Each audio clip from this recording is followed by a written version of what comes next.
It's called green gold in Argentina, and for good reason. Soy is by far the top national export, representing more than 20% of what the South American country ships out. Foreign multinational corporations are dominating the soy industry, showing a hunger for more land to grow the crop. That has them turning their eyes to the forest of the Gran Chaco region, which has been home to native Argentinians for thousands of years. 30 ethnic groups form a community of more than 800,000 people in that region. And now they're at risk to lose it all, helplessly watching as foreign investors gobble up their lands. America's Now contributing correspondent Daniel Schweimler went to the remote Gran Chaco region and has this report.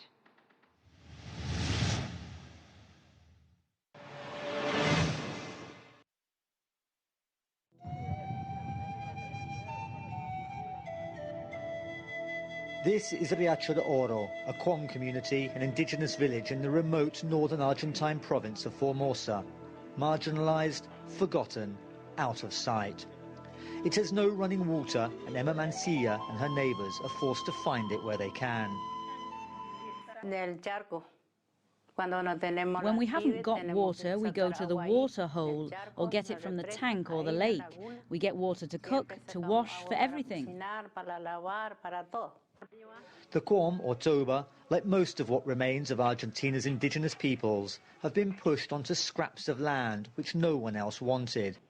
This is a community that's been downtrodden for generations, practically wiped off the map.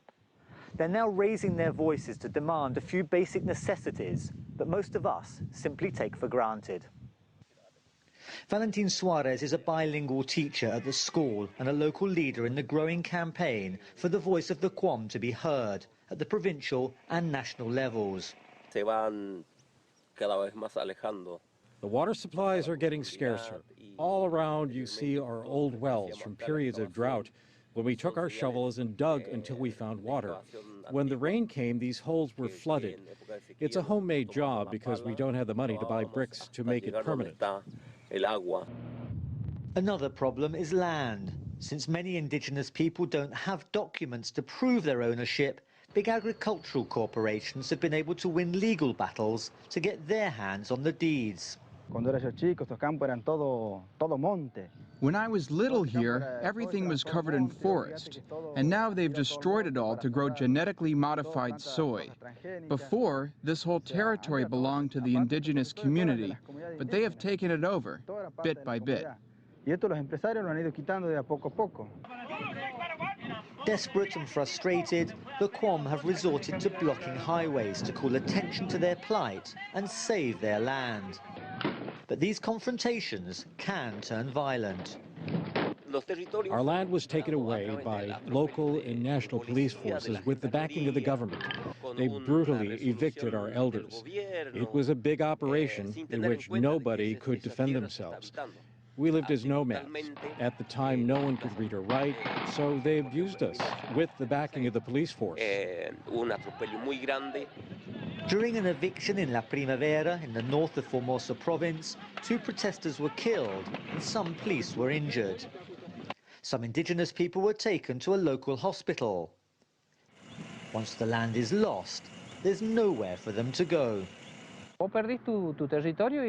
You lose your land and then you're forgotten.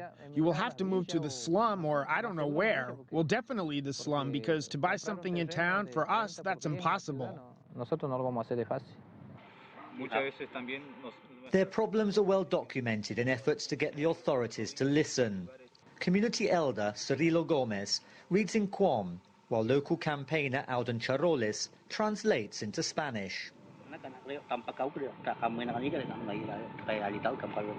Por eso un día como hoy un día muy especial para que aquellos que tengan la posibilidad de ver. Felix Diaz is from a Quom community near the border with Paraguay and is emerging as a national leader, representing the demands of all of Argentina's indigenous peoples. The general and serious problem that is happening in Argentina is the failure to apply our rights as they're enshrined in both the provincial and national constitutions. These are written guarantees of the rights of indigenous people. designed to protect the lives of every indigenous person. With little response from the regional governments, Argentina's indigenous movement has moved to the capital, Buenos Aires, to demand an audience with the president, Cristina Fernández de Kirchner. No, we don't have much hope. We've had many experiences with this president, and she won't solve the problem. She has so far refused to meet them, despite these now weekly marches in front of the government palace. The history of discrimination and brutality goes back to when the Spaniards first set foot in America.